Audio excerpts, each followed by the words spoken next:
Good afternoon.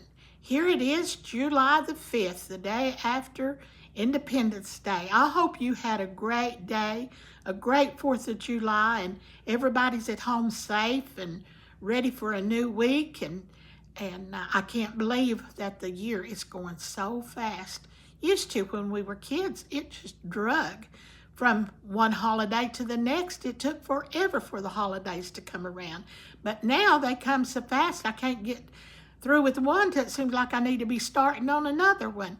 But anyway, I hope you're having a blessed day. And those that have joined me lately, I appreciate your joining. And those that don't want to join, but they listen in, I'm glad you listen in. And I hope that I can say something to encourage you, or I can bring memories back to your life, and that you can be happy and remember some things that you had forgot about, that maybe you'll remember while I'm talking about things that I remember. Last night I didn't sleep real well. The fireworks were going off nearly to 2 or 3 o'clock in the morning, so I just sat there and thought about different things, and I thought about the sounds of life, some of the sounds that I remember and what makes me remember them and why I think of them like I do. You know, I used to, when I was a little girl, I stayed with my grandmother, and I'm talking about 7, 8 years old, sometimes younger than that. I would stay all night with her because I love that grandma. I just love my grandma so much. And she just stood 4'8", and it seemed like we had a lot in common because she was such a little person, you know.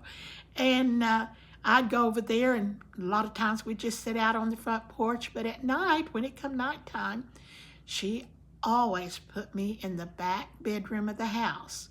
Now, if it was summertime, it was hot. But if it was wintertime, she had a bed that you would love to sleep on. It was a feather mattress that she had made years before. And when it would get dark, well, she'd turn off the air conditioner if it was summertime, but she'd raise them windows up back there. She had a window on the north side of her house. She had a window on the south side of her house. And that air would just seem to sweep through and blow through. And we'd lay there and go to sleep. But of a morning, I'd be woke up with the sound of Grandma outside. Now, she raised them windows just as high as they'd go, so us kids would stay cool back there, or I would stay cool. A lot of times, I just stayed by myself with her. But anyway, she'd raise them windows up, and of a morning early, if I didn't hear her in the kitchen making her famous toast. Now, she didn't have a toaster. She got her a skillet, and she put her a big chunk of real butter in that skillet. And she'd let it melt, and she'd daub her bread in it and let it toast in the skillet. I still do that, and I do that for my grandson too. And you know what? I always call it my grandma's toast. But it was good. She'd eat it with jelly, let it get just a little brown. And that was the best toast. I always said my grandma made the best toast, and the best meatloaf I ever ate in my life was made by my Grandma Burkle.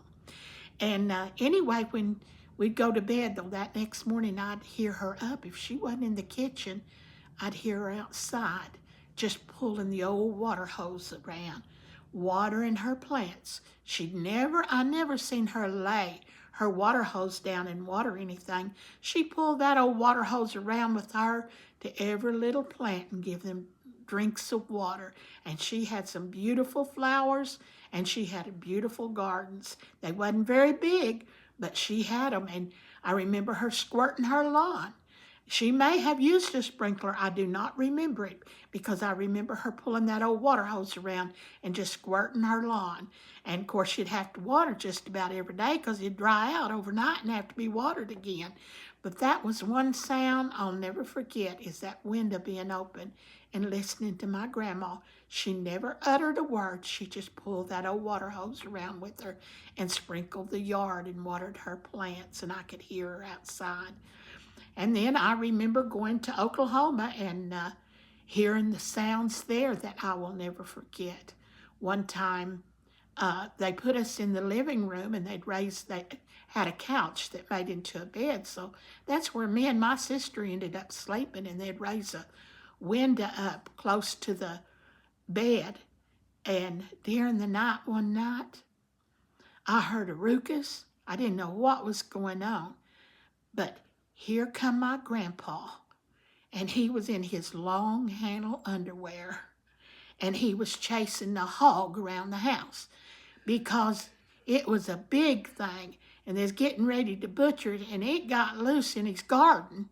So he was chasing that hog around, hollering, "Shooey, shooey, shooey," trying to get that hog to move on, get out of his garden, because that was their livelihood. They didn't want that hog eating up their garden after they raised it, but that hog got loose, and I mean, he chased him around. Of course, me and my sister snickered, and we giggled and giggled and giggled to see our grandpa running around the house in his long handle underwear chasing a pig. But that's one sound I'll never forget. And then I remember one time that my mother and daddy had to go out of town for some kind of a doctor's appointment, and they left me with Uncle George and Aunt Geneva, and they lived in Loving, New Mexico. And we went to bed that night. Well, the next morning I got up with the smell of corn. She was scraping, cutting the corn off the cob, and then scraping the cobs to can the corn. And I'll never forget that as long as I live, just that smell of getting up to a smell that I had never smelt before. I could smell that corn, and it smelled so good and sweet. And then I remember another sound of me being at home. And I remember my mother used to get up nearly every morning and sweep her sidewalks and her porches and things off. She wanted her outside to be as clean as her inside. And she'd get out there, and I could hear that old broom swishing around back and forth, back and forth, and back and forth. And then I remember her opening up a coffee can. When my daddy would have to get up and go to work, she'd make him coffee, and sometimes she had to open up a coffee can to pour the coffee into her container that she kept her coffee in. And I remember the aroma of that coffee. And it smelled so good. It smelled so good. I felt like I could drink it, and I couldn't stand the taste of coffee, but I still remember that smell. And I also remember my mother praying. And at night or early of the morning, you could get up and you could hear Mother praying. What does your children remember you by? What sounds have you created for your children to remember? And Grandma Bryant in Oklahoma, I will never forget as long as I live the sound that she made.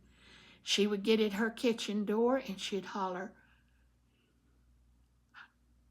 "Herman Lee, get in here, Herman Lee." And I'd hear her holler, "Ethel Lee, get in here, Anita Mae." And them's the sounds I will never forget, and they're the sounds that I cherish. And today, you need to do some sounds that your children will remember. I remember that one of mine, just the other day, we told you about them, remembering that I played church music all the time. That's one of the sounds they'll never forget. But I also remember that one of them remembered that their daddy, for years I had to get up and fix him eggs and bacon and toast for breakfast, but he got to where later he wanted a bowl of cereal, and I'd make him oatmeal of a morning and toast and bacon. And he'd get up, and she said, "Mama, why is it that Daddy has to beat his bowl every morning?" She said he'll get through eating his cereal and he beats that bowl. Said like he's going to get something else out of it, because he was scratching the bottom of the cereal bowl. And they still talk about how Daddy beat the bowl of a morning to eat cereal. So let's try to build some memories, but let's make them all good memories. Remember, your children is going to just remember a few things about you, and try to make some good memories. Help them to remember. Tell them, do you remember this? Do you remember that? And let them build up a mind and have things that they'll be able to tell their children and their great-grandchildren as they come on the scene. Have a blessed day. Hold your chin up, live for the Lord, and have a good life.